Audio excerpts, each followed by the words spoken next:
What's up, guys? Welcome to my YouTube channel. I'm so excited. I figured that I just need a platform to vlog my journey, share my journey and growth, and just a mindset shift to, get to a different reality that serves me the best. This is going to be a particularly interesting video to make. Maybe a little difficult because it's confronting. I was with someone for 5 years. We thought we were gonna get married. Obviously things didn't work out the way it was supposed to. And oftentimes I just reminisce about the past and the relationship, and yeah, I really need to get my shit together. Stop reminiscing about the past, because what's done is done. There's no point in actually going back. And there's no point in going back because I learned so much from that relationship and from the breakup that had I not gone through that process, I wouldn't be here where I am today in my beautiful room. So yeah, let's get started. Also, before I just begin, these lessons may not apply for everyone. This is not gonna be a video like where I'm sharing advice and or whatever. It's literally just things that I learned from my experience. So anyways, back to the topic. May not be relatable for everyone, but I'm just here to spill the beans, you know what I mean?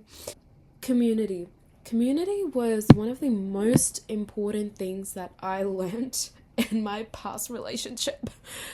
I genuinely thought that no matter what struggle I came across in the relationship, no matter how I was feeling during that relationship, I was able to push through on my own without my friends, without my siblings, without my parents or family present. Feel that as you, as an individual, need community around you to feel safe and secure, and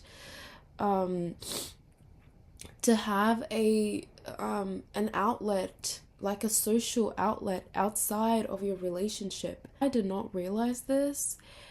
I relied on him, his parents, his sibling, his community, so that I could feel a sense of peace and a sense of belonging. At the time, I thought that a relationship was just about merging both of your worlds together. However, the plan obviously did not get executed well. It was mostly like me just fully abandoning my community and just fully jumping in to his. And I think that was so wrong. Obviously, there is context behind it, behind this particular scenario, because my parents didn't actually accept the relationship. But in saying that, I could have leaned into my friends. I could have found hobbies or things to do like that I enjoy. I now know that moving forward, I'm definitely going to make sure that I have a community that I can personally lean on. I am my own individual. I have my own people that I can go to no matter what. Even if I don't have friends, even if it is just my parents or just my sibling, that's all I could care about. This society is so big, it's so overwhelming, and it's so important to find your place. It could be dance classes, singing classes, it could be going to a book club or joining the gym and attending that regularly. Just building a community really helps you build your sense of identity, and that is something that I learned. And that kind of brings me on to the next lesson that I learned in the relationship was mental health and emotional maturity. I am going to take accountability when I say this, that I genuinely don't think I put in the time to invest in my emotional growth. I say that because I was kind of relying on him for my happiness, my sadness. If I wanted to vent something out, I relied on him so much, which also ties back into community, obviously.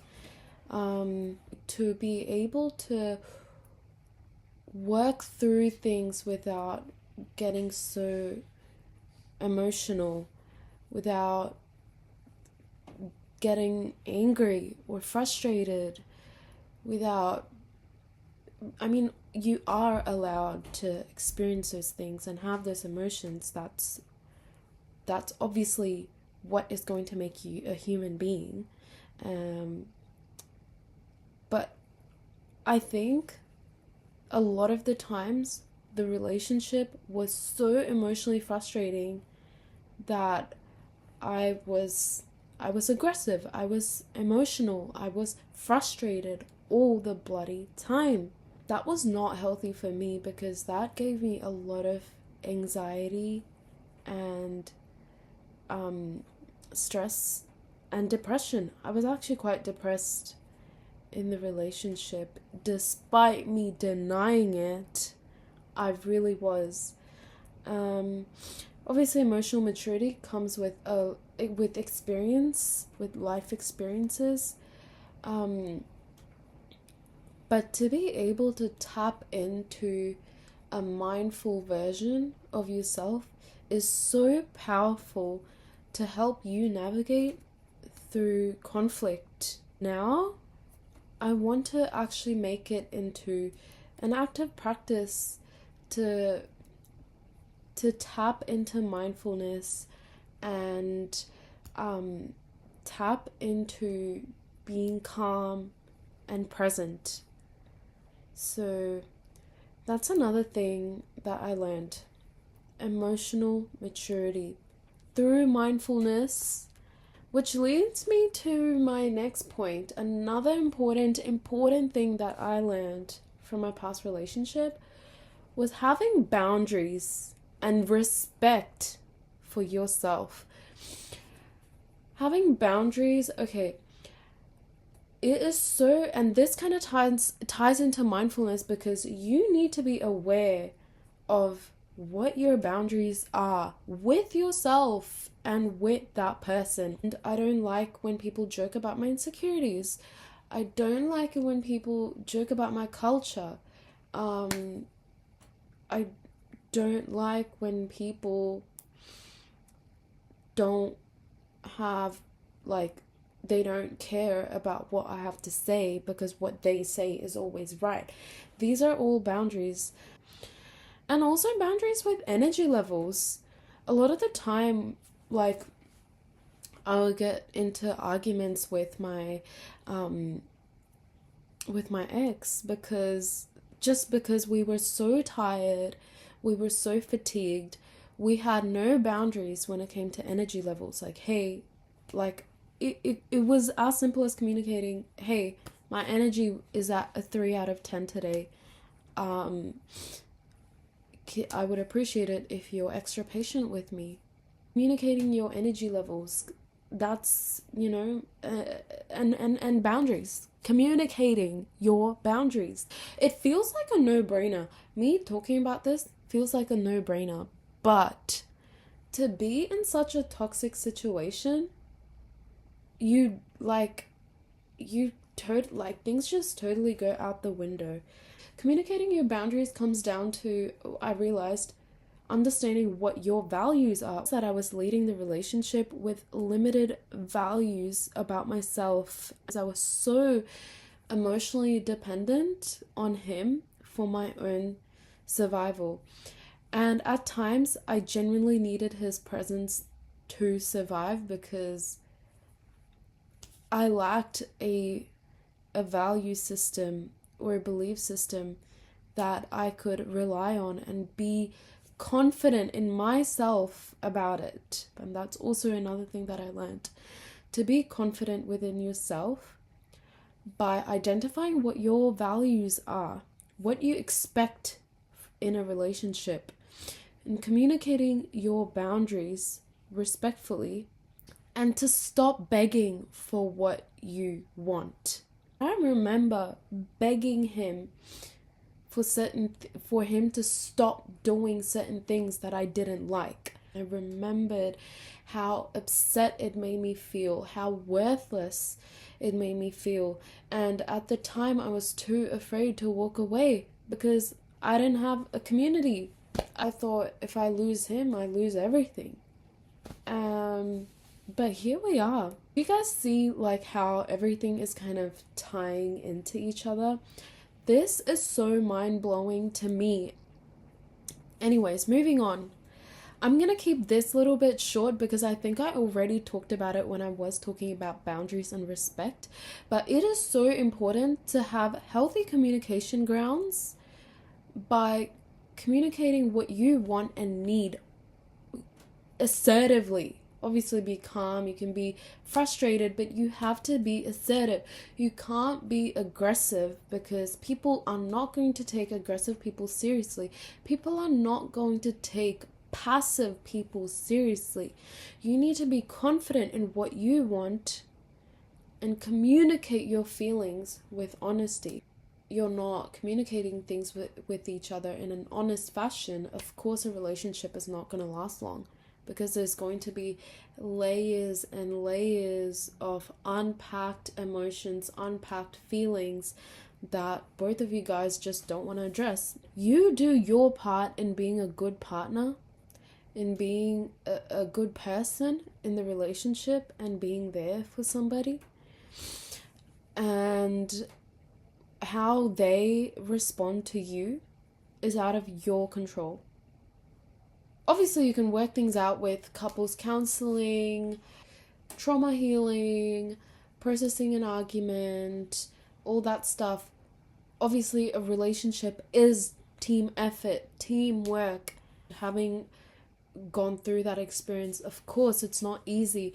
But it's so important to realize that at some point, no matter how much you try and you try and you try, and you're not seeing each other eye to eye because the way you understand the world and the way you perceive things is so different, so incompatible with one another that there's no level of middle ground that you can attain despite you communicating your feelings.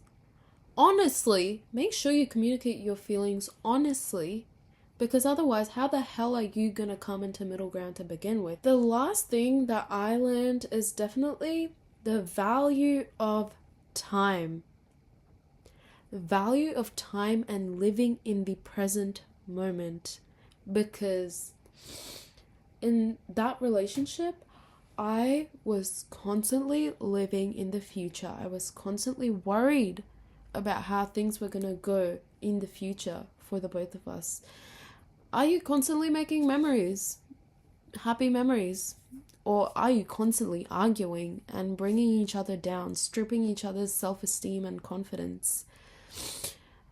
And I realized life is just so short for that bullshit. Why would you want to be arguing with someone every single day, not being happy? Time really flies by, honestly. I'm not going to discredit everything and say that the relationship was all bad. There definitely was good aspects to the relationship, really fun times. But what did it matter if your boundaries were going to be tested, if you were disrespected, if your mental health was constantly on the low? How you spend your time and who you choose to spend your time with is so important, and I learned that the hard way.